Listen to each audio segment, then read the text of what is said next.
recording. Fuck it, I would just hit the intro now. Okay.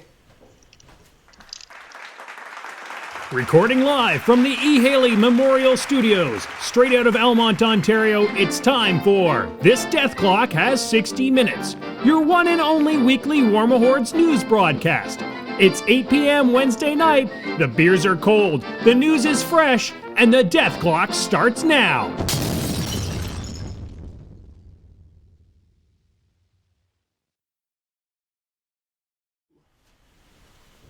Good evening, everybody, and welcome to Moose Machine, and this death clock is 60 minutes.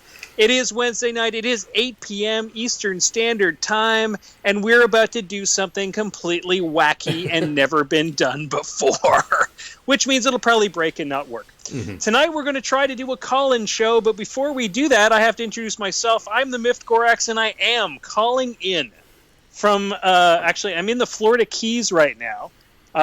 This week so far, I have been rained on. I have been stormed on. There was a tornado that blew through at one point, and I got mugged. So I'm having the greatest week of my life. I'm about to get on a plane and head home, and my two hosts with the most hosts are going to take over. So before we get started, we need to introduce them. To start, just to switch things up, I'm going to introduce the Ringo to my John. I miss you, man. I know, right? It's Maelstrom. Maelstrom, what's been going on in your week of War Machine? Not too much. Played a game on Monday, of course. You weren't there. The Last of Mark II. The Last of Mark II. I played Veil 2 again, and it was a milestone for you, wasn't it? Yeah, it was my 50th game with Veil 2 in a row. Oh, god damn, that's awesome, that dude. That was my 50th, yeah. So you never have to play Veil 2 again? I'm not going to, probably. I've seen the car. Yeah, no. But it was awesome. No, it was good. Played against Menoth, who I may be dabbling a bit in Mark III, so... Ooh, that's sweet. Yep, it was good. And, of course, the other host of this complete and utter gong show is no other than George Schweitzer, known as PG Semi-Automagic on your local forum. So, George, what the hell's been going on in your week of War Machine? Well, lots of fun and wonderful stuff being a PG because of the Mark III coming up. We have new stores here in Ottawa coming online with War Machine. We have a store called Out of the Box who's just started stocking, and they're going to have a Tuesday night game night there. We've got all kinds of rumblings, of course, in the super secret PG forums about how we can get the information out faster on Saturday, because everybody's worried that PP servers are going to curl up and die under the server load. So let's hope they don't. Yeah. So we're looking at alternate ways to make sure that the cards and everything get out to everybody. And, of course, I was able to play a couple of games on Monday. I let Karchev do what Karchev does for the last time, towing jacks up and throwing them at Karasloan. And then... I had a second fun game after that one. So sweet. So you got your last game of Mark II. We've been playing 2.5 quote unquote, for quite a while, so we don't really remember how to play Mark II anymore. I went to an event recently where there was no pre-measuring, and I can't do it anymore. Mm-hmm. I can't do War Machine without We're completely converted. Yeah. We're completely converted. My week of War Machine has been non-existent because I've been stuck filming in a tornado, and so I can't really tell you other than I have read the Curse of... I want to say this right, and I'm going to say it wrong, and Minty's going to kill me online. I want to say the Curse of the Dragon Father. Ah, yes. The Scourge of the Dragon Father. Mm-hmm. I'm reading... doing something. Yeah. The Dragon Father is doing something. I read that book. So I'm caught up on the lore, and I'm picking up the next book to read on the flight home. So by the time my wheels touch down tomorrow, I should be completely caught up in all of the wrongdoings in the Iron Kingdom. Nice. As far as what I have been doing in War Machine, it's basically just making sure all my Cephalix stuff was ready to go. Everything else has been packed up. I might pick up Troll Bloods for Mark III for a little while, but first I think I'm just going to rock the Ceph for a little while and just see how that goes. So that's kind of my plan. So call-in show. we're doing a call-in show, ladies and gentlemen. I don't know if anybody out there has ever listened to a call-in show on the radio, but the idea is that you get to call in live. I'm going to actually get off the air because I'm on a limited data plan out here in the middle of nowhere in the Florida Keys, and these two boys are going to take over, and we're going to let you tell your stories about Mark II. We want to hear your best stories. We don't necessarily want to talk too much about Mark III. We're going to be doing a lot of that in the next few days. Let's hear your greatest Mark II stories, your greatest tournament stories. Let's talk about what we're going to miss, what we're looking forward to, all that type of stuff. But to do this, what you need to do is when I get off the air, you call in as fast as you possibly can. And to call in, you need to type in Skype moose.machine, and we'll come up. You'll see it says Ottawa, Gatineau, blah, blah, blah, podcast, blah, blah, blah. It'll tell you. You'll know pretty much instantly you got the right Moose machine. There's a couple other out there, so ignore those ones. Click on the dial-in, and whoever rings through first, PG or one of the guys will click yay, and then they'll talk to you. And we're excited to try out this new format. I'm excited to listen to what happens, to be honest, because this could be a complete and utter It'll be entertaining. travesty. Yeah. Totally entertaining. Or it could just be you two talking about your own stories for the next little while. Well, we all know that I can. So entertaining. Yeah, I can just talk for an hour, so that's not a problem. So let's give this a little test. You guys. So I just called in. I'm the first caller. So ask me the question. What hey, it's my name is Mift Gorax. Mift Gorax. Long-time listener, first-time caller.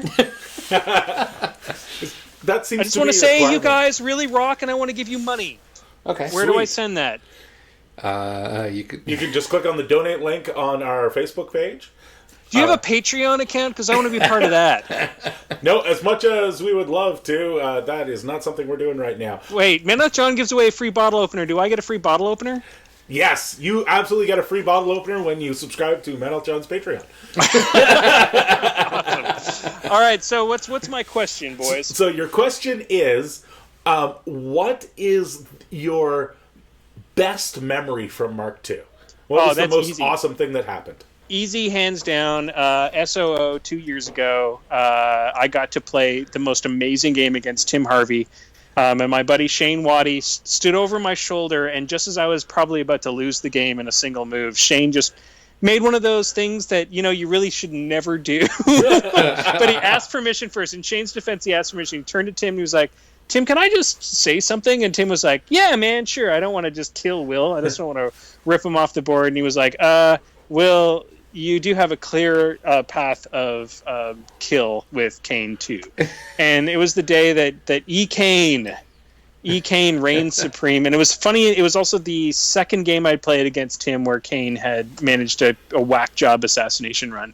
And it was where I learned how to do the first gate crash feet turn with all of the trimmings, and I got to beat Tim, who's one of the best players. Honestly, there is no reason in hell I should ever win against Tim, other than if Shane's hanging it over my shoulder and telling me what to do.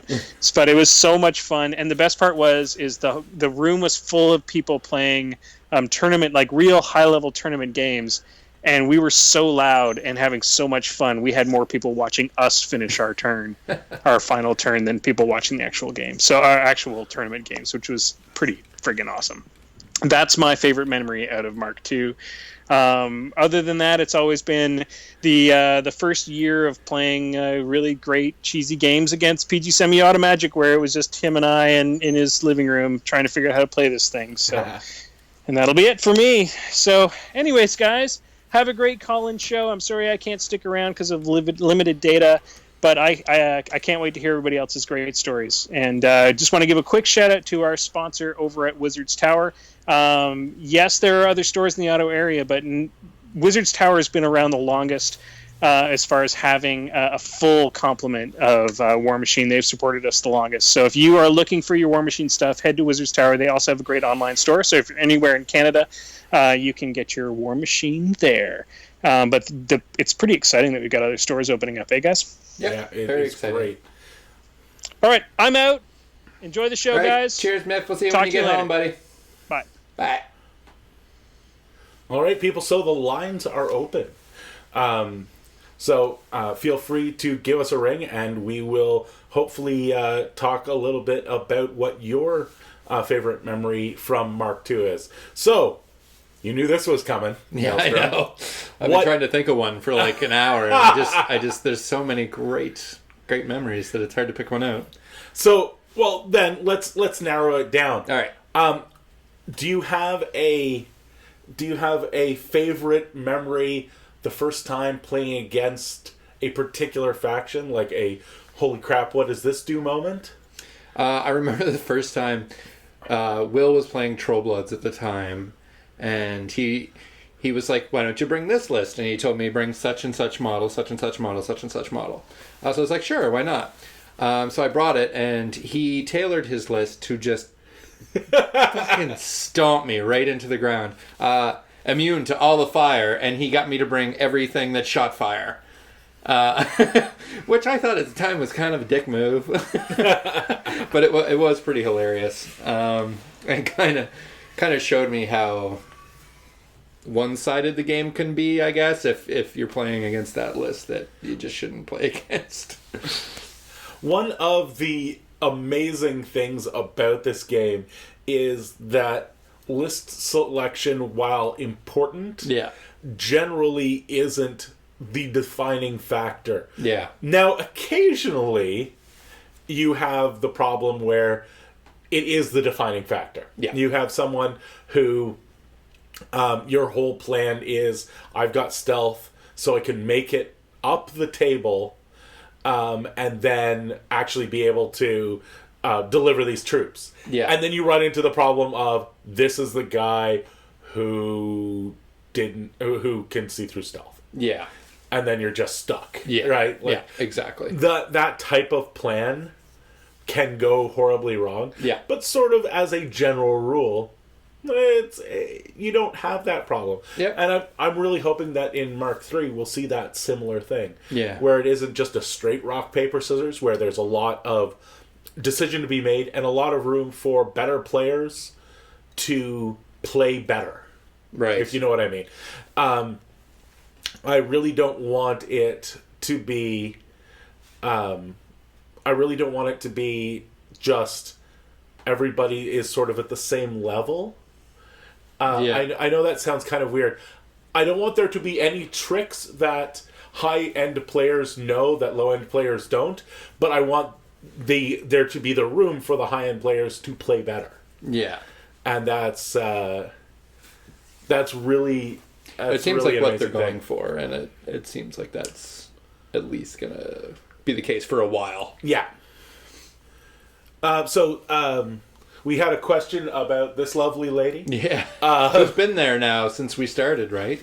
Pretty much, because... Well, no, it was a little while after, because... Yeah, September. That was in September. Yeah.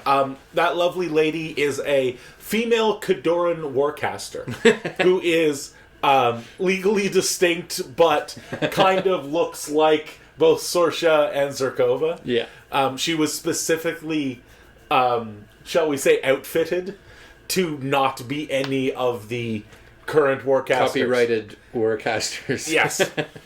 It gave us the room to be able to sell T-shirts and zones and stuff with her on it. Right. It was a beautiful piece of art. So what's your Mark II? You must have a lot of memories. You've been playing Mark II. Did you start in Mark 1G, or was that... No, I started right at the beginning of Mark II. Okay. So you've got 5 years anyway on... Yeah, I've got a lot of weird memory. Yeah.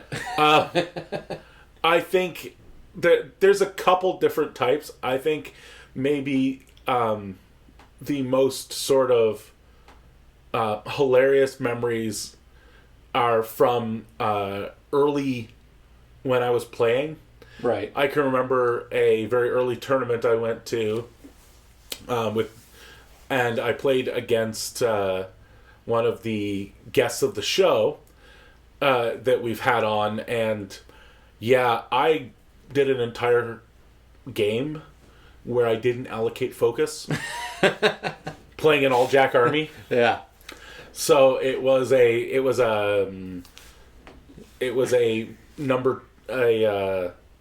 what's her name? Haley 2 army. Yeah. With a Stormwall, a Thunderhead. It was literally just a whole bunch of stuff. All kinds of jacks, because I didn't have much in the way of non-jacks. And I just didn't allocate focus, because I would sit there and think so hard about what was going to happen next. Yeah. That I didn't do all the, untap, upkeep, all the, beginning of the game stuff. Right. And it just, it was, the worst part was I would move my first jack and then go, oh, and apparently I didn't allocate any focus again.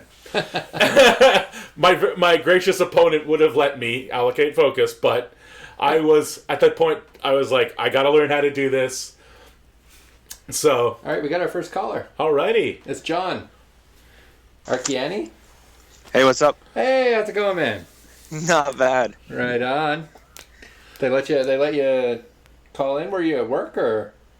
Yeah, I work. Yeah. Nice. I work in a. Yeah. That's awesome.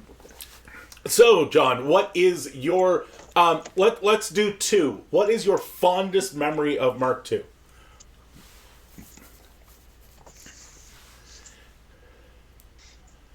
Still there, John?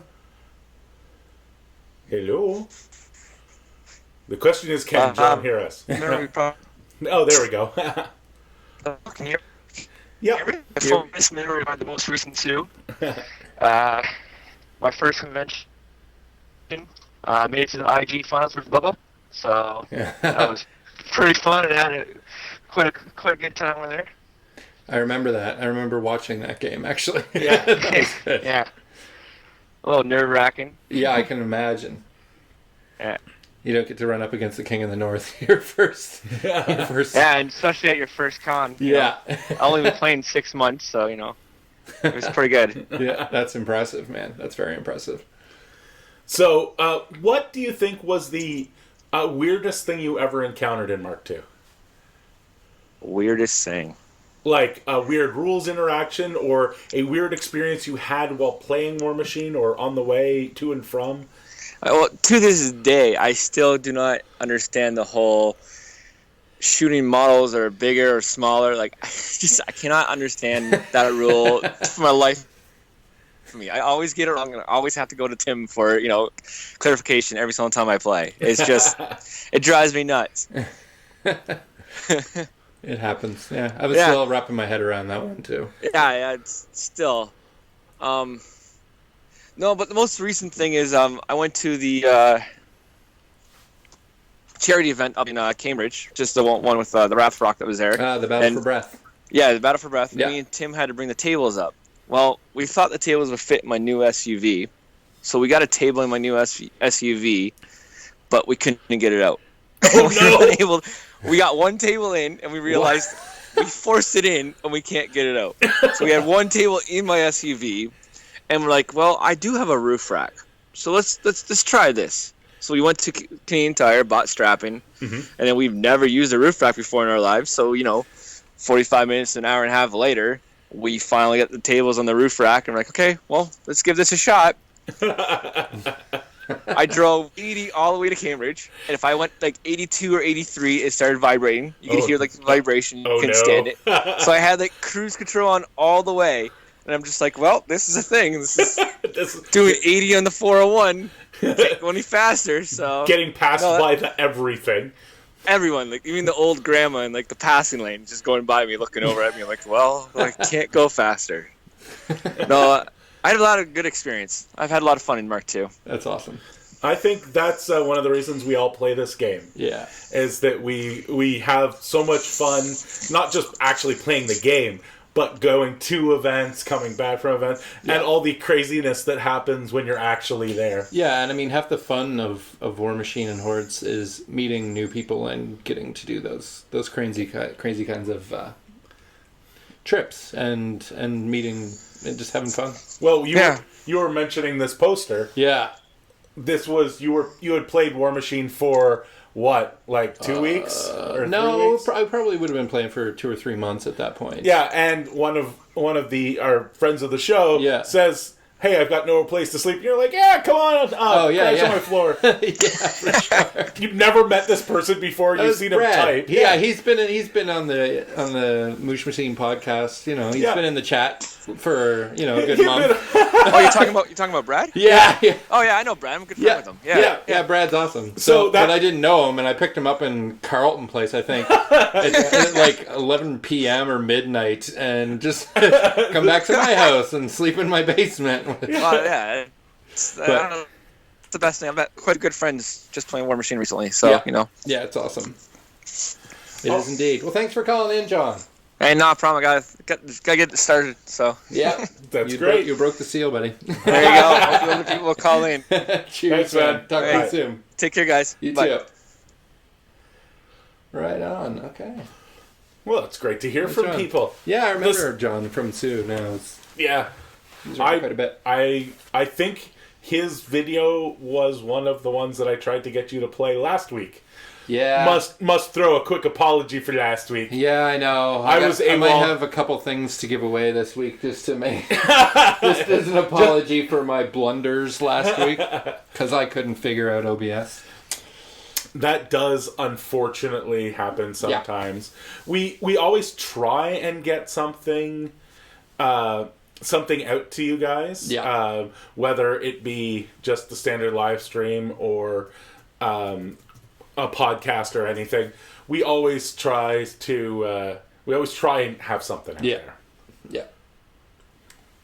So for all of you watching us on the Moose Machine Network stream, normally we would be highly encouraging you to be there, whether it be on YouTube or on Twitch. Yeah. But just for tonight, we're going to recommend you log into the PG_semi-auto magic Twitch feed. Yeah. Because at the end of the show, that is where we're going to be giving away stuff. Yes. We are really, really lucky tonight to be able to give away some of our swag. Yeah. And we have gotten a ultimate deck pack from our friends at Tinkerhouse Games. What a great bunch of guys. Oh, yeah. They have been really good to us. Yep.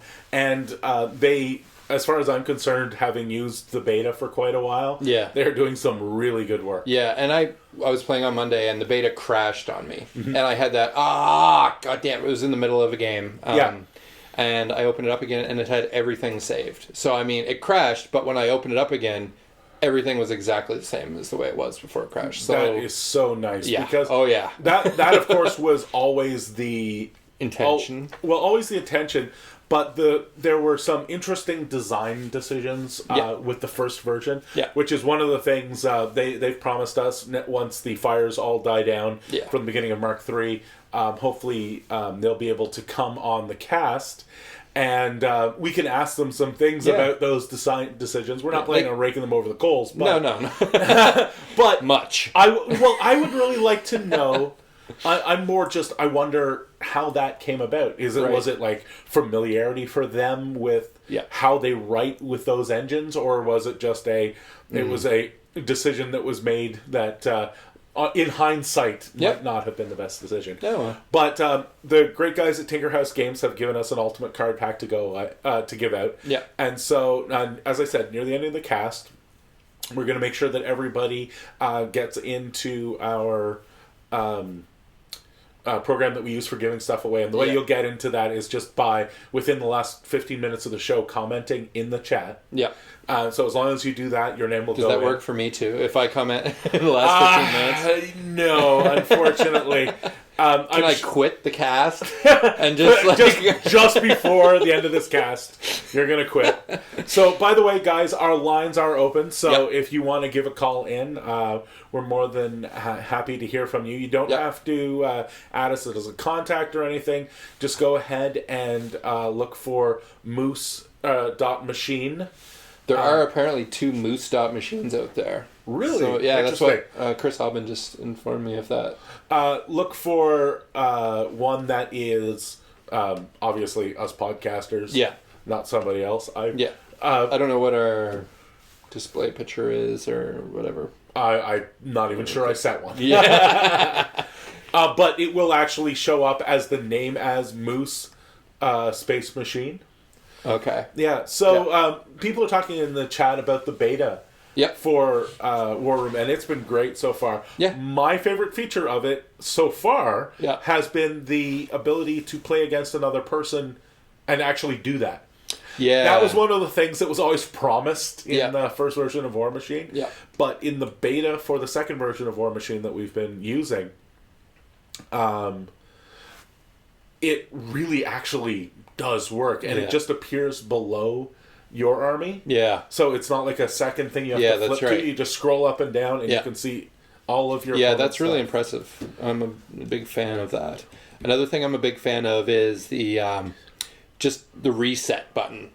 Oh, so when you finish your game, you don't have to zero everything out. You don't have to leave the game. The next time you go to use that list, you just click a button, hit reset, and everything goes back to the start for you. And you can also just reset a grid. How many times have you gone in and marked damage and then hit apply and then realized you just marked damage on the wrong freaking model? They have a reset button. So you can go ahead and just hit the reset button and flip it back. So I'm really stoked. We know that War Room is going to be updated with all the new cards. Yeah. Now, I don't know whether War Room 1 will be updated or we're going to get War Room 2. I don't believe it is. I think I read somewhere they're just going to phase out the original War Room altogether. And they're going to go live with War Room 2. Yeah. So this is a really exciting weekend. It's going to be an exciting weekend, yeah. Big stuff. I hope their servers are just ready for the onslaught, because I know they were saying they were doing some testing and stuff. But hopefully that's some heavy testing. Well, some good testing of their server setup so far has been the Insiders. Yes. Because if you think about the first couple of Insiders, they brought the server to the they did, they just fell apart. Yeah. And then the later Insiders, they actually managed to stay up. Yeah. Which was really good. Yeah, Pseudobite on the chat just mentioned one of his favorite parts of the new War Room is tracking your painted and owned models and being able to restrict lists to only your painted models, which is great for major tournaments where you can only use painted models. You don't have to think, Jesus, did I paint this one or not? It's a great feature for sure. Yeah, one of the things is that there's going to be... they're going to keep a lot of the not having to have painted models for all of the different events, but there are going to be still event styles like Iron Gauntlet that will take that. Yeah. One of the things I'm really excited about is the Champions format. Yeah. We won't get that this weekend. We'll get that, I think they said sometime a week or 2 weeks after Lock and Load. Yeah, okay. So it should be sort of beginning of July, end of June. And then we'll actually get all the rules for all the new formats. Right. And if you're in the Ottawa area, we are going to actually have a Champions event coming up after the craziness that will be the release weekends. Yeah. We have 2 release weekends here. We're going to have the 1st, 2nd, 3rd, 4th will be a whole set of release, and then the next weekend, I think it's the 9th, 10th, we're going to have 2 more release events for those of us who couldn't make it on the 1st. Yep. So just to let people know, the line is open. So if you are, if you want to give us a quick call in and let us know, let us pick your brain about what your best remembrances are of Mark III. You don't have to add us as a contact, though we will, I'm sure, just contact you. So go ahead and call moose.machine, and we will get you on. So do you have we just got a contact there. He'll probably call in a second. Any holy shit moments from Mark II, George? Crazy assassinations, crazy, I can't believe that happened. The first time I ran into Denny 2's feet with her tier list. Yeah. Where I failed to get into the zone on top of 2. And Tim Harvey, the guy that Will was just talking about, I didn't get any of my guys into the zones, and he ran all the stuff forward, got into the zone, feeded, and said, "Good game." And I just sort of stared at the table, and I'm like, okay, I'm going to take it for granted that you win, but you're going to have to explain to me what has gone horribly wrong. Yeah. And as it turns out, at the time, of course, you couldn't shake the Shadowbind. Right. So none of my stuff could move. Yeah. And he dominated and controlled on his turn for 3 points. Yeah. And then only controlled on my turn. And then controlled and dominated on his next turn. So as soon as my turn was done, I could theoretically cast spells. Yeah. But I couldn't move anything into those zones. Yeah. And I was just like, well, okay. So that's the thing. I have since thought of a way out of it because I was playing Axis's tier list. I had enough of my guys close to each other that I could have killed them off. Right. Then use the Enigma Foundry to bring them back into play. Since they were new models that weren't around when the feat went off, they could then have run into the thing. Now, he would have had to kill a grand total of 3 models to win. But, I like, there is a theoretical way out of that. Oh, goodness. So what do we have for prize support tonight? We have the ultimate pack. We might be giving away a couple coasters. Yeah, we have a couple of the coasters. I could probably go grab one and throw that up on the camera to show people. And you could let people know. And I think we're going to give away at least one T-shirt as well. Yes. At least one T-shirt. Printed by yours truly. Yep. Yeah. Excellent. Will you talk for a second? I'll go grab one of those coasters and show people what they might win. Also another beer. Oh, we haven't started yet? No. No, as I said, this is kind of a different cast from what we're used to. So we're, as I've said, we're doing a call-in show, so people can feel free to call in. Now, of course, Jason has just run upstairs. So I'm sure he'll be back in mere seconds. Right now. He's back. Did you miss me? I did. Aw, I missed you too, buddy. Okay, so I'm not sure which camera will get a better shot of this. That one definitely gets a better so shot. this is a 4x4 marble drink tile with the Moose Machine logo right on it. So stop those pesky stains on your tables. If you're like us and you play in a bar or while inebriated, it will save the top of your fat mat from having. Is that not in the rule book? I thought that was one of the rules. You had to play in a bar or. Well, you don't have to. It seems to turn out that fun. One. Yeah.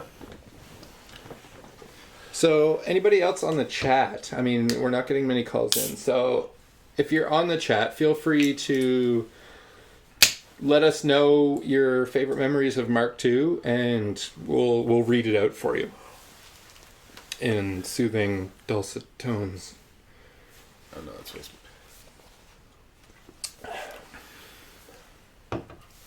Yeah, Saturday night. They're talking about when release is. Yes, seems to be a popular topic right now. Well, surprise, surprise. Yeah, Mark III is on everybody's minds. And so the release, from what I understand, the release is going to be just after the keynote. What'll happen is at the end of the keynote, theoretically everything will be thrown live, and then we'll all be scrabbling, hitting our F5 keys over and over again. Your local PG will hopefully have a copy earlier. Well, I shouldn't say earlier. We'll hopefully have a copy at the same time, but in a different format. And that way, hopefully they'll be able to get the information out, even if the servers have taken a beating. So people are asking on the chat, Yes, you have to have Skype to call in. Yes, I'm sorry. I know, it's Skype. We understand that it's Skype, but we have everything set up Yeah. to use Skype right now. Yeah, sorry guys. And it should be noted too that if you want one of those sweet, sweet prizes we're giving away today, you have to be active in the last 15 minutes at least. Yeah, in the last 15 of the minutes chat. of the chat. Yeah. Now, we'll let everybody know just ahead of time so that everybody has a chance to get in there. Yeah. But hopefully... Wrong window. Groovy. All right, I think we got a call coming in. Here comes one now. Here comes one now from Mr. Chris Albin. Hello. Hello, Hello. Mr. Chris Albin. Hey, am I coming in okay? Oh, yeah, you're great. Sound great, man. Cool. What was the question? What are you talking about? Well, we're just talking about tonight what your most intense or your best Mark II memory is. I think one of my favorite Mark II memories, so when I first came back to Ottawa and I started playing in like a store, I was playing Retribution, and actually I played against my friend Matt Doucette a lot, who had Crix, and I could not deal with any sort of stealth at all, to the point where pulling my hair out trying to figure out how to kill Bane Thralls. It was like driving me crazy. So one of my favorite moments, I think, in Mark II was when Assyria came out. I was just like floating around, and I was like, true sight on the feet, and I was just so happy. I still lost, but it was. It was probably a really good feet turn. It was a feel-good moment. That's excellent. Now, you're in a unique position because you actually worked at PP for a time. Is there a Mark II memory from PP that you that sticks in your mind, like a release of a particular book or a model or something that you had a really big hand in? Yeah, well, I got to help out with playtests and stuff, even though I wasn't the most knowledgeable on the game, but some cool thoughts would come through into the game. So, like, the minion snake, I forget the name of it. Delian Scareth there? Or... Scareth, right? Yeah. Okay. We were playtesting that, and I was like, man, wouldn't it be cool if this, in every movie with a giant snake, it just, eats someone whole, just, boom, eats it, swallows the guy whole, he's gone. And Jason Souls was like, he would do this little, yeah, that's a good idea, little stroke of his chin. And critical consume happened. So Nice. One of my terrible ideas came through. And then I was playing Scorn back in Mark 1, and I was like, I really, really want to have, more Cyclopses, because I thought those guys were really cool. And so I was like, man, it'd be cool to have, an old man Cyclops, with a stick, an old priesty kind of guy. Kind of old Cyclops would yell, get off my lawn. Yeah. And that kind of turned into the Cyclops Shaman, which is pretty fun. So That's awesome. it was pretty cool, because you contribute a lot of ideas, and maybe they would take listened. one or two of them. So. Well, in a company like that, you can correct me if I'm wrong, Albin, but they have to take their ideas from inside, because if you take any ideas from outside, even one, then you open yourself up to everybody who's ever sent an email to PP saying, well, I thought of this guy first, so you got to give me credit, or I get a chunk of the money, or whatever. So, I still say that all the time, actually. But theoretically, you were inside at the time. Yeah, that's right. So legally, I didn't say anything ever. Yeah, exactly. Just record. Exactly. You have for just like this beautiful Natsirkova over here. Yeah.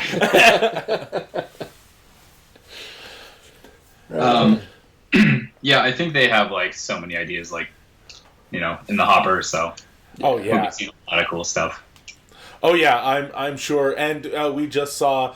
I know we're injecting a little news into our show, which normally is our bread and butter, but I think we'd have a little bit of it. We just saw a spoiler on Bell of Lost Souls for some maybe a Ret melee, either character unit or regular unit. Interesting. So yeah, that's coming in. That looks really neat. Ret looks really interesting for Mark III. Chris, one last one before we kick you off and let the next person on. What do you think was the most horribly broken thing in Mark II? If you could point to one thing and say, this will... I'm so glad that... Go down in the history books. Yeah, being... yeah. And there's so many things, but for a case that like affected me personally, I think I was playing in a tournament and I had like Fiora 2 behind Adjudicator, and I'm like, man, I'm gonna win this game. And then Shane Waddy put his Stormwall on a hill and then just blasted her. Heck lost, and I'm like, what? That's a hill? That's awesome. So we've got someone else coming in. So we're going to say thanks a lot to Chris Aubin, and we will talk to you guys later. Cheers, buddy. Bye. All right, we've got somebody on the line. Are you there, caller? Hello, somebody. Gentleman caller. caller. It's Mike. Hey, Mike. I can't actually see the screen. It's our gentleman caller, Mr. Bylock. I tried adding you guys. Look at the love I'm showing. I install Skype. I find my account information. like everybody else, you know you have a Skype account somewhere. Exactly. So, Mike, what do you think is your the moment that stands out for you? Your favorite moment of Mark II? Well, when I was playing Orcs and I finally figured out how to do a wall correctly. Wait, no, that's Total War Warhammer still. Yeah, that seems to be chewing up your life right now. No, actually, it's kind of funny, but it's probably my first game is still one of my favorite memories. I remember my first game I ever played, and it was at this newbie tournament, and I was just coming off of playing like 40K and stuff like that. I was playing the Crix Battle Box. It was like a 25-point tournament. And first turn, I just run everything forward like you do. Mm-hmm. Second turn, I then proceed to move all my guys. And then I tell my opponent, okay, I'm about to start shooting with this model. And my opponent's like, but you moved everything already. Oh, no. I was like, oh yeah, this isn't 40K or some other game where you activate everything in steps. It's every model individually. So, still my favorite memory.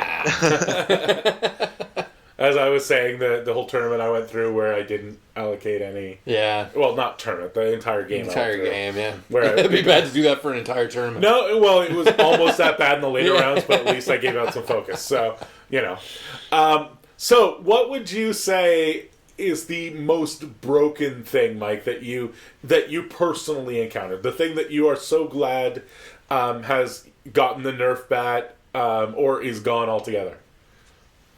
Ooh, that's a good question. I mean, stuff that was like egregiously broken was actually kind of fixed near the end in the last round of Arata, like Haley 2, stuff like that. I mean, negative play experiences, they did try to stomp on some of those. I don't know what's left. Well, I mean, anything you came across personally, Mike, that you were like, this is bull. I can't deal with this. Not personally. Table flipping kind of. But the Porkpocalypse, like that was something I wasn't looking forward to seeing, and now I don't have to worry about it. Yeah. So that probably has to be, now that I think about it, the most broken thing I can think of at the moment. So yeah, I'm just glad no one has to deal with it. Yeah, that will be a thing.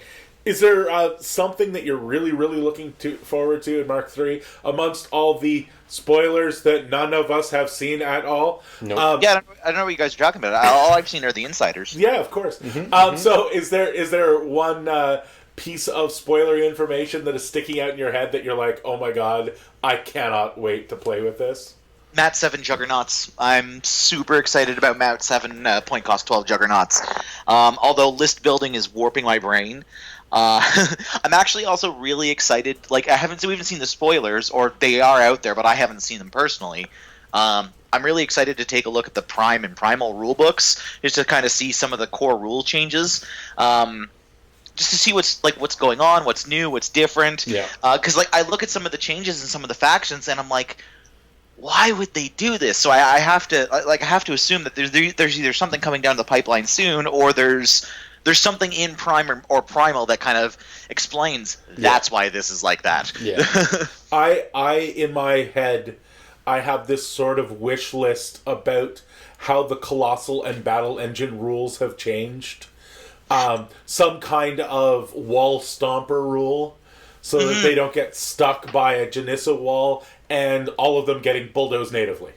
I think those two things solve huge bases, so suddenly they are really useful. You still have all the negatives of, oh, I'm going to get charged by the everything, and I can be seen by the everything, but at least you don't have that, oh, look, there is one small gobber standing in front of my 400-ton war machine, and therefore it cannot walk forward.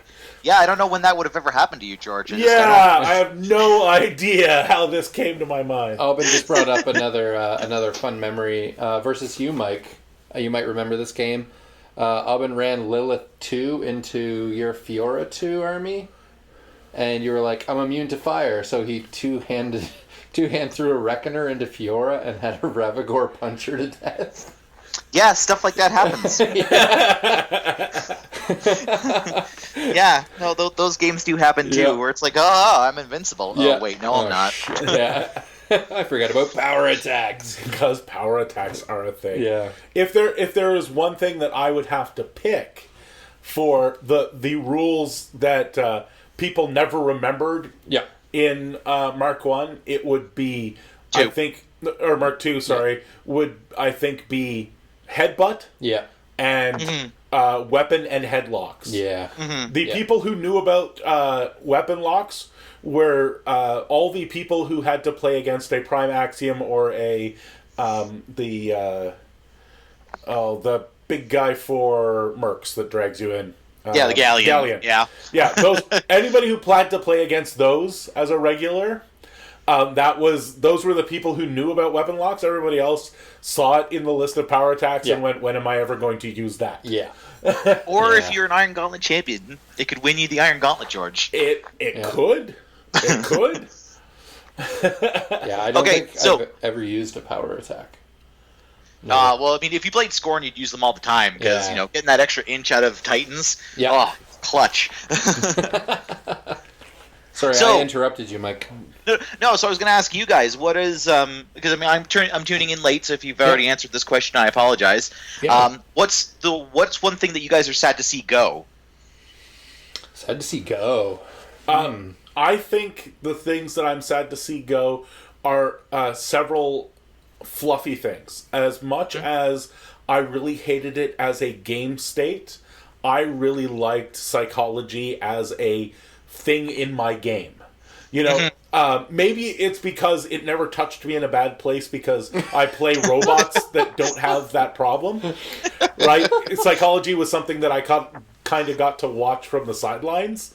But I completely understand why it's going, but I kind of liked the fluff of this thing is literally so scary that when it gets close enough to the troops, they're just like, no, fuck this, I'm out.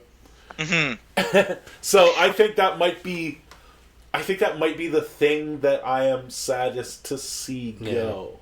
You know? Yeah. I think I'm sad to see it go completely. I'm not sad. Like, if they had changed it, I think I would have been okay, because some of the most tilting games that I've personally been involved with revolved around psychology rules, where, like, I would be losing a game and my opponent would fail a clutch psychology roll, and that would cost them the game. Like, they just wouldn't be able to recover, or their unit wouldn't rally. If they'd, like, changed it to be like a minus to mat or something like that instead, I think it still would have kept a little bit of that flavor. But I mean, again, they're streamlining the rules, so yeah. As I said, I completely understand why it left. It's just it was one of the little things that said to me, this is a this is a more of a simulation than a straight tabletop game. The one thing that I always wanted to see more of in Mark II, and that I don't really think we will see in Mark III, is extended terrain types. If you go back through the old No Quarters, there are all kinds of really neat terrain types that never showed up on the battlefield. I don't know about that one. You may be mistaken. I mean, because we've seen. Well, we haven't seen. I don't believe. So I'm just divining here because there aren't any leaks. Yeah. But there have been some rumors and some mumblings about the wording on cards where it refers to terrain types as hazards. Mm-hmm. So we may actually start to see some variations of terrain, or just something a little bit different than we've seen typically on the tabletop. So There were the rumor mill was going a little bit today with a fog type terrain, Oh, interesting. and so like a cloud effect that dissipates. that dissipates. Yeah. And yeah, I mean, there's also been some scuttlebutt too about acid like pools.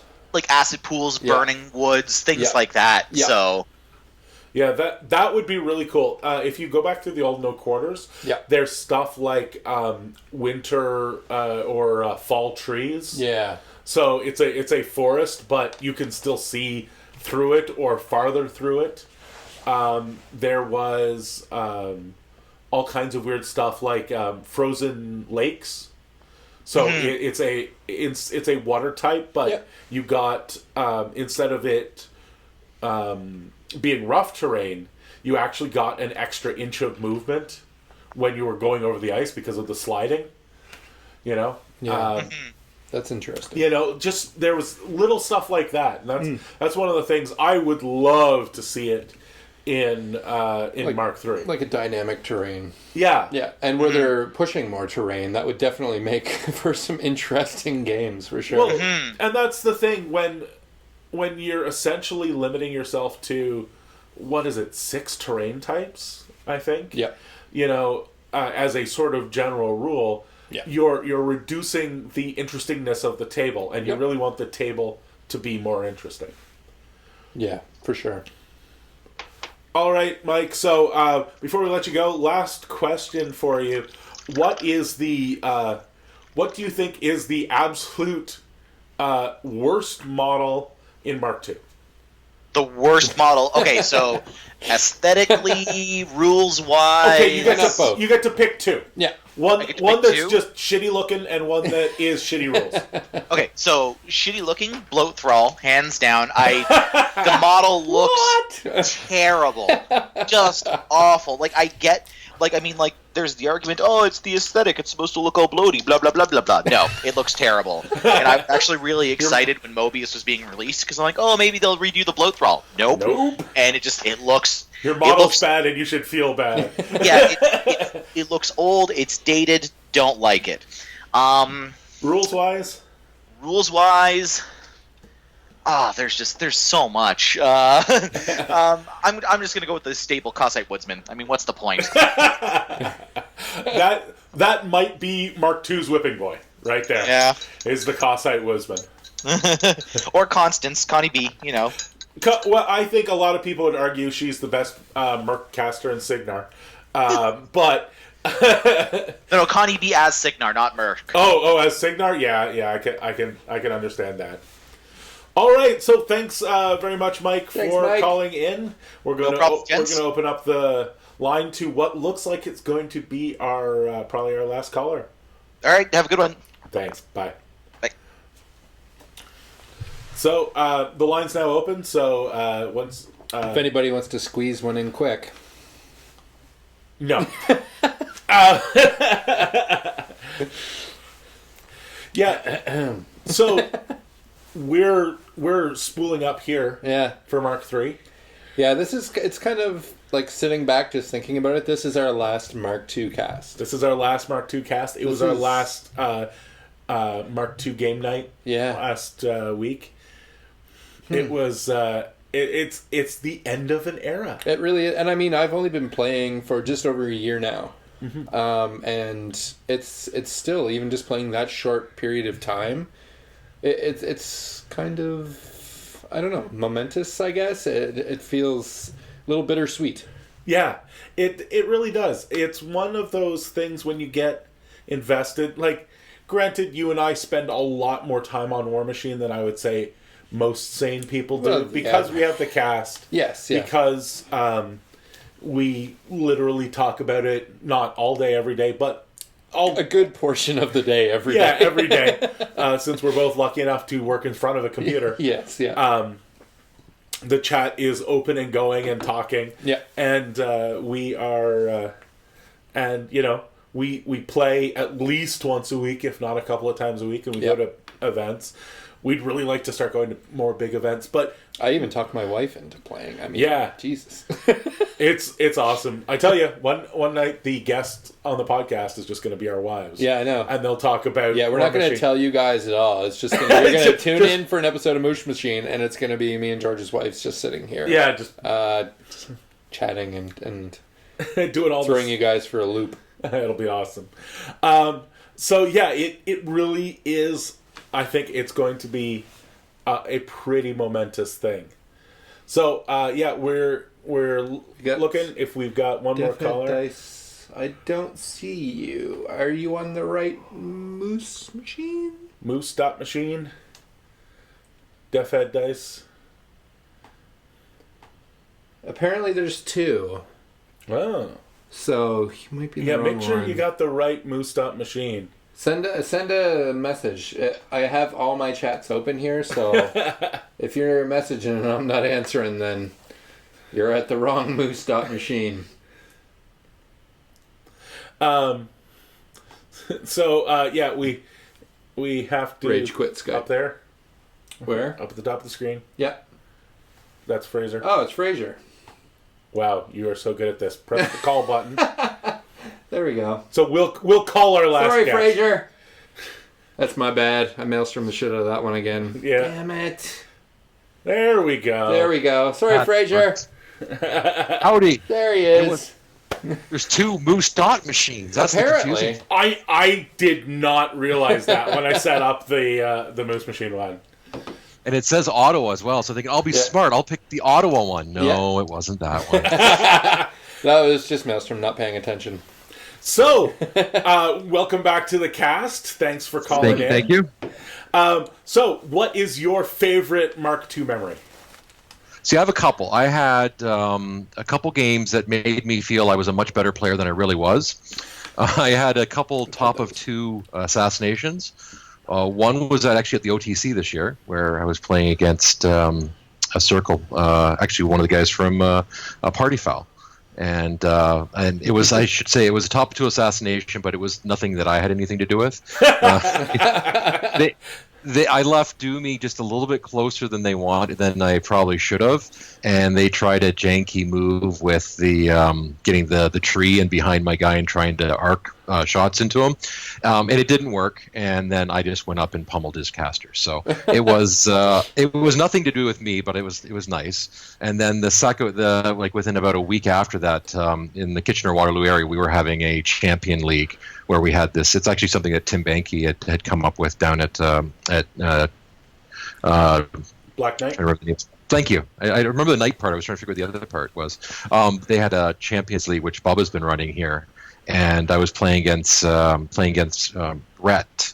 And at top of two, I managed to. I did some really bad placement with my Fire Eaters and was really ticked up with myself. So I was playing a double Mountain King list, Mountain King Glacier King list. With Calandra, and basically walked up, picked up my Fire Eater that was in my way, threw him at his caster, and then took 3 shots with my Glacier King and just took him out. So it was that was probably one of my favorite games ever. That's very cool. Very cool. Top of two. The only other one which I mentioned in the chat was I played against Mark from Combo Smite, and he had Fiora 1. He put up a firewall right in front of my Fire Eaters, and I'm thinking, oh, thank you. So I just walked them right through the firewall. They got set on fire, so I got my boosted sprays. It was lots of fun. That is awesome. Well, we've been. Go ahead. I'll say, and I'm sure it'll never happen again. So, but it happened once, and that's what matters. Exactly. Yeah, exactly. Of course. Yeah. So we've been asking people not only what their favorite memory is, but sort of the kind of best and worst of War Machine. So if you had to, let's go instead of just with the models and stuff. Let's go with factions. Which of the factions do you think won Mark II, for want of a a better phrase. Who do you think got from the worst to the best? Okay, so see, I didn't play in Mark 1, so Mark 2, my experience was about 99.9% trolls. So, I whenever I ask anyone ask me any questions about what's the best, I always say trolls because that's what I play. You're playing trolls. What's the faction that you most like to play against, and the faction you least like to play against? See, I didn't like playing against Cricks, which I'm sure I think about 90% of the rest of them didn't like it either. I had a bit of luck against Legion. I didn't find Legion as much of a challenge. Now, that may have been the players more than it was the actual faction itself. I don't remember playing you, Fraser. And I also I'm slightly. I mean, I played a lot against. I've played against a lot of Khador. One, because we have Bubba in an area. Also because my son plays Khador. So again, I can build a false sense of self-worth when you're playing against a 15-year-old. That's cool. I was actually, my 9-year-old took me out once, so. Yeah, you build up that sense of well-being until you get beat by a 9-year-old. Yeah, let's say that's the story. Don't tell my 9-year-old. Yeah, exactly. That's the story I always tell about my father. My father was a dedicated video game player till the one night I beat him at a video game, and he said, "What do you mean you win? Go to bed." And that was literally the last time I ever played a video game with my father. I think that was the last time we played. All right. So thank you very much, Fraser, for calling in. We've got one more caller before we close this thing up because theoretically the death clock has already rung. But thanks very much, Fraser. It's a special event. It is a special event. We're going to clock ourselves tonight. That's okay. Yeah. And I just one quick shout out to the Troll Blood Scrum cast, which is following shortly after this episode. Oh yeah, everybody tune in for that. There we go. That's it. Thank you. Awesome. Thank you guys. Thanks, Fraser. We'll talk to you soon, buddy. Okay, bye. Bye. All right, we got another caller. Yeah, there he is now. He's been trying to get into us. Hello! There he is, Mr. James Craig himself. Hey!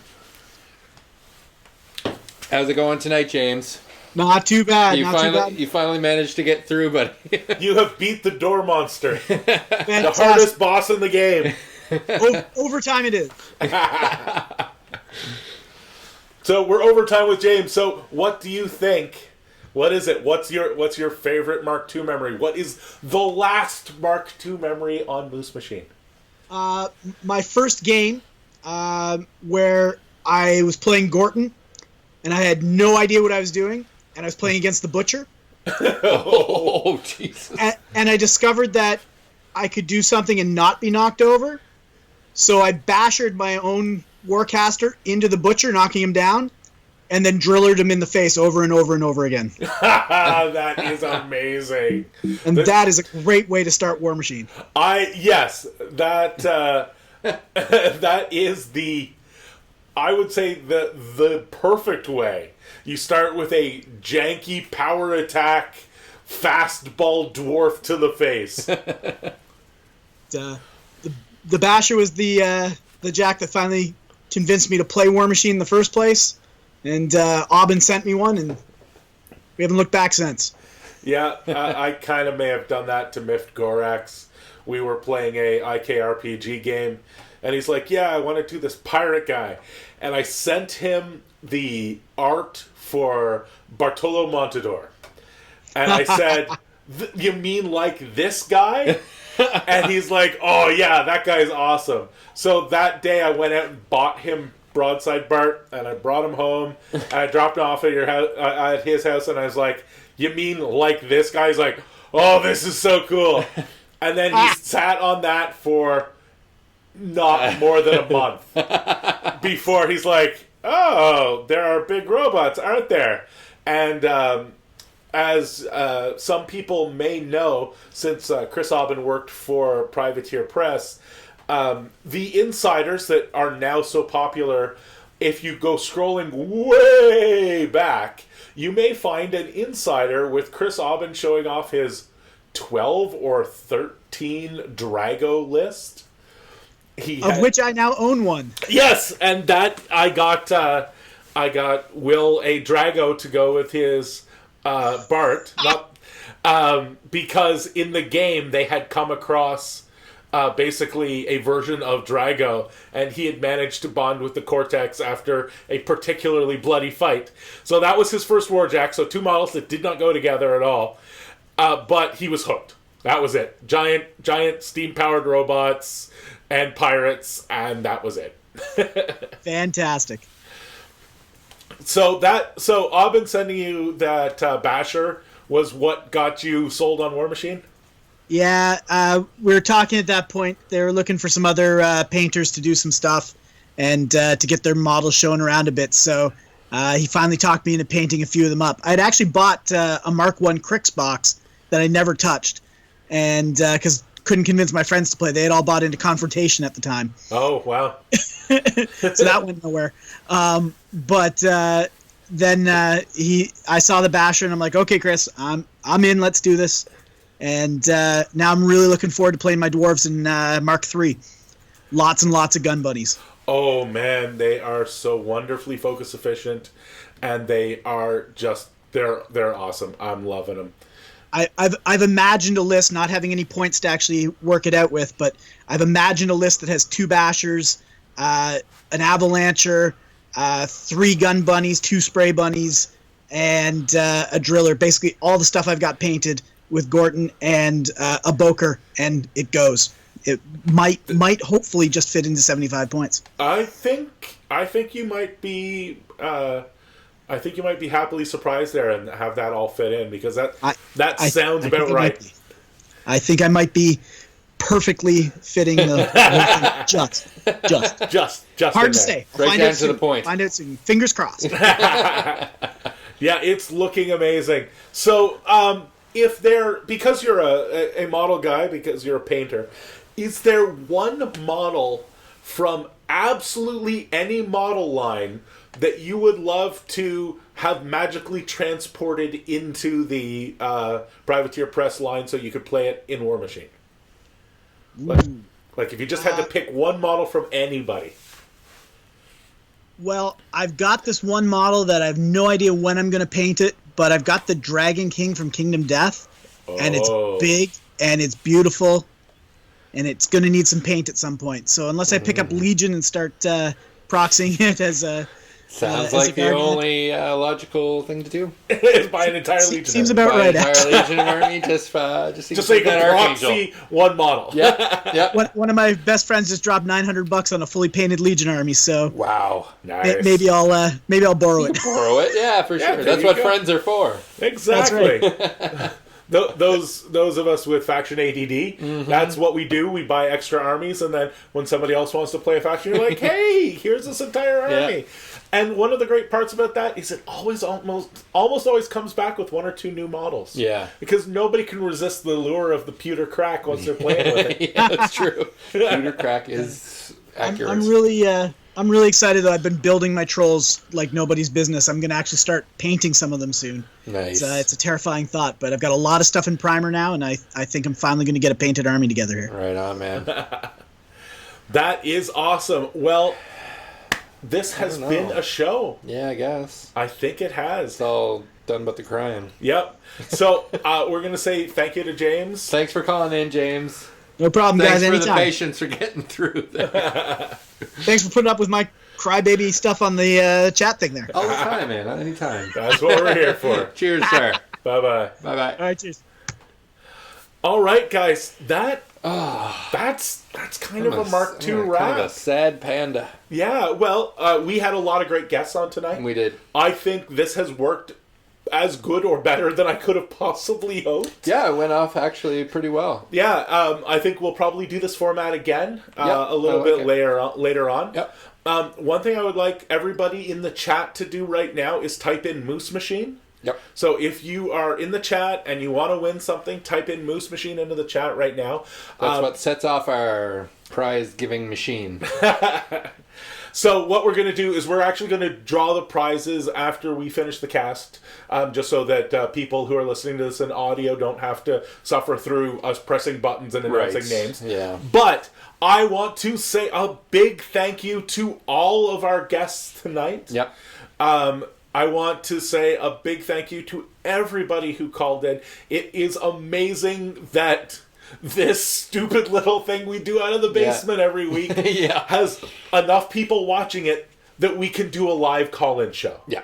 And that makes us amazingly happy. It does. And it's why we end up in the basement every week. Yeah, we could be off doing other things, but it is so much more fun it's to come. one of the reasons I end up in the basement every week. Well, we've told you about not doing that in public anymore. So, but I want to say a big thank you to Miff Corax for calling in from the Florida. wilds of Florida, where he's been eaten alive, beat up by the locals, and just generally abused by an entire state. Yeah. And I don't know if he's ever going to go back to Florida. I would not be surprised.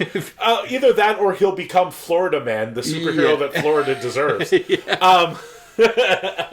I want to a big shout out to Maelstrom for not maelstroming it up too hard. Not too bad. And for making it look like I have some clue what the hell I'm doing.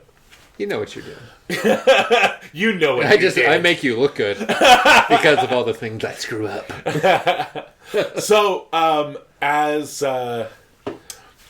my cohort here sets up the ending, I just want to say that it is been a pleasure to go through Mark II with everybody. Yep. And it is time for Dice Down. Dice Down! Moose Machine and This Death Clock Has 60 Minutes is a proud part of the Muse on Minis network. Podcasts go online every Thursday morning.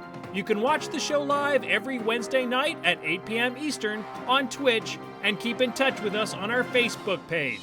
Just Google Moose Machine. If you can't find us, you're doing the internet wrong.